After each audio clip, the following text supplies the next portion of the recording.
प्यारे दोस्तों एवं भाइयों, आज हमारे दिव्य कुंडली जागरण चैनल में आप लोग को स्वागत एवं नमस्कार है। आज हम आप लोग के बीच ये बतलाने जा रहे हैं कि क्या सचमुच में ईश्वर होते हैं, क्या सचमुच में भगवान होते हैं। इससे संबंधित ज्ञान प्रदान करने जा रहे हैं कि क्या सचमुच में भगवान होते हैं। वास्तव में सदग्रंथों के अध्ययन एवं सत्संग से ये ज्ञात होता है कि सचमुच में भगवान होते हैं।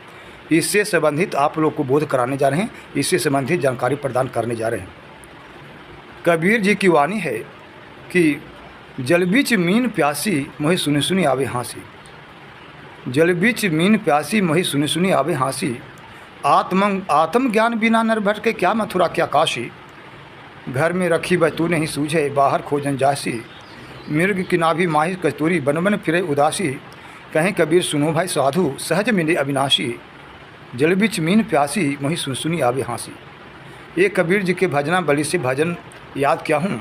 इस गाना को सुनने और समझने से एक ज्ञात होता है कि वास्तव में परमात्मा होते हैं, सचमुच में भगवान होते हैं। कबीर जी की और भी वाणी है कि सच बरोबर तप नहीं, झूठ बराबर पाप, जाके हृदय साँच है ताकि हृदय आप। कबीर जी को कहना है कि जिसका हृदय सच्चा है, मन पवित्र है, उसके हृदय में परमात्मा का वास होता है। यहाँ पर आपका प्रयोग परमात्मा के लिए किया गया है। आप अर्थात ईश्वर, परमात्मा।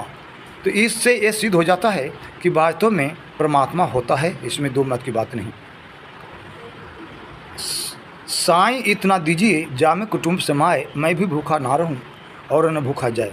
कबीर जी की वाणी से यह भी सिद्ध होता है। इस वाणी से, इस वक्तव्य से, इस कथन से, इस दोहे से ये सिद्ध हो जाता है कि वास्तव में परमात्मा होते हैं। साई इतना दीजिए जामे कुटुंब समाए, मैं भी भूखा ना रहूं और न भूखा जाए। साई कहते हैं ईश्वर को, परमात्मा को। कबीर जी करें कि हे भगवान, हे परमात्मा, हे ईश्वर, मुझे उतना दीजिए जिसमें कि मेरा भरण पोषण हो जाए, आए गए अतिथि लोगों को, कुटुंब परिवार का सेवन भी हो जाए। तो इससे भी सिद्ध हो जाता है कि वास्तव में परमात्मा हैं। और वाल्मीकि जी श्री रामचंद्र जी को बतलाए हैं कि जाके दम्भ कपट नहीं माया, ताकि हे बसहूँ रघुराया। जब श्री रामचंद्र जी ने महर्षि वाल्मीकि जी से पूछा था कि हे प्रभु, मैं कहाँ कहाँ बसूं, हे महर्षि मैं कहाँ कहाँ बसूं, तो उन्होंने बहुत सारे स्थान बतलाते हुए यह भी कहा था कि जाके दम्भ कपट नहीं माया, ताकि हे बसहूँ रघुराया। यानी हे रघुवीर, आप उनके हृदय में वास करें जिसके हृदय में दम्भ कपट माया इत्यादि गंदगियाँ नहीं हैं, बुराइयाँ नहीं हैं, उनके हृदय में वास करिए। अब इससे भी सिद्ध हो जाता है कि वास्तव में ईश्वर होते हैं, सचमुच में परमात्मा होते हैं। यह रामायण जी की वाणी है। वाल्मीकि जी राम जी को समझाते हुए उन्होंने रहने का स्थान बताते हुए यह भी बताया था कि जाके दम्भ कपट नहीं माया, ताकि ही बसहूँ रघुराया। और रामायण जी में ही लिखा गया है कि ईश्वर अंश जीव अविनाशी। यानी ईश्वर अंश जीव अविनाशी, यानी जीव ईश्वर का अंश है जो अविनाशी है। तो इससे भी सिद्ध हो जाता है कि वास्तव में परमात्मा होते हैं, इसमें दो मत की बात नहीं। ईश्वर अंश जीव अविनाशी, यानी जीव है जो ईश्वर का अंश है जो अविनाशी है। इससे सिद्ध हो जाता है कि वास्तव में ईश्वर होते हैं, सचमुच में भगवान होते हैं। तो इससे संबंधित और भी हम आगे बतलाने जा रहे हैं। महाभारत के टाइम में कुरुक्षेत्र में अर्जुन को भगवान श्री कृष्ण चंद्र जी ने बतलाया था। इससे संबंधित गीता अध्याय 13 श्लोक नंबर 22 में कहा गया है कि इस देह में स्थित आत्मा वास्तव में परमात्मा ही है। इस देह में स्थित आत्मा वास्तव में परमात्मा ही है। गीता अध्याय 13 श्लोक नंबर 22 पढ़ने से समझ में आ जाता है, ज्ञान प्राप्त हो जाता है कि वास्तव में परमात्मा है, इसमें दो मत की बात नहीं।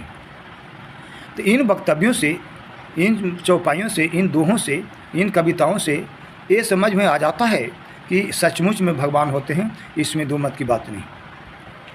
ऐसे भी कुरुक्षेत्र में महाभारत के समय में गीता ज्ञान देते हुए भगवान श्री कृष्ण चंद्र जी ने अर्जुन जी को पूरा ब्रह्मांड को अपने शरीर के अंदर ही बताया था, दिखलाया था। अर्जुन जी समस्त ब्रह्मांड को श्री कृष्ण चंद्र जी के शरीर में ही देखा था। तो इससे भी सिद्ध हो जाता है कि ईश्वर हैं, इसमें दो मत की बात नहीं। भगवान श्री कृष्ण चंद्र जी कहते हैं कि मैं सब में हूँ, सब मुझे में है। जो भी दृश्यमान हो रहा है, दृष्टिगोचर होता है। जल, थल, अंडज, पिंडज, जंगम, स्थावर, ये सब ईश्वर के ही स्वरूप हैं, ईश्वर से अलग नहीं है। जो भी वस्तुएं दृष्टिगोचर होती हैं, जो भी चीज़ें नज़र आती हैं, वो सब परमात्मा के स्वरूप हैं, परमात्म स्वरूप हैं। अब इससे सिद्ध हो जाता है, इससे भी सिद्ध होता है कि सचमुच में भगवान होते हैं, इसमें दो मत की बात नहीं। सत्संग और सदग्रंथ के अध्ययन से भी ये ज्ञात हो जाता है कि सचमुच में भगवान होते हैं, इसमें दो मत की बात नहीं। तो इन से ज्ञान हो जाता है, जो हमने आप लोग के बीच बतलाया, दोहा, चौपाई, श्लोक इत्यादि, इनसे सिद्ध हो जाता है, या ये चौपाई, दोहे, श्लोक इत्यादि ये सब प्रमाण हैं कि सचमुच में भगवान होते हैं, इसमें दो मत की बात नहीं। अगर भगवान नहीं होते तो हम सब कैसे जीते, कैसे चलते।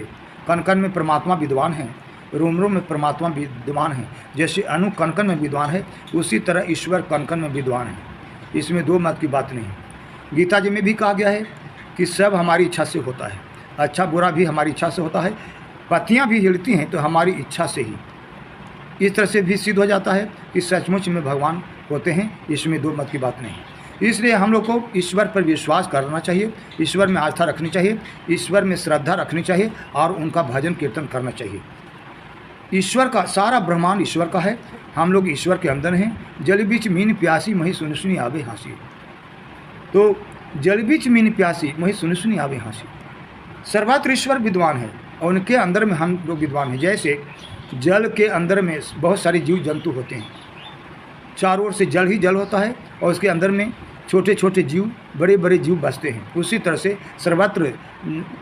सर्वत्र समुद्र की भांति, जैसे समुद्र में बहुत सारे जल हैं, उसमें बहुत सारे जीव हैं, मगर जीव पता नहीं चलता है, मगर जल पता चलता है। तो जैसे जल के अंदर समाहित जीव जंतु हैं, उसी तरह परमात्मा रूपी जल के अंतर्गत समस्त ब्रह्मांड स्थित है। इस तरह से सिद्ध हो जाता है कि वास्तव में परमात्मा है, इसमें दो मत की बात नहीं।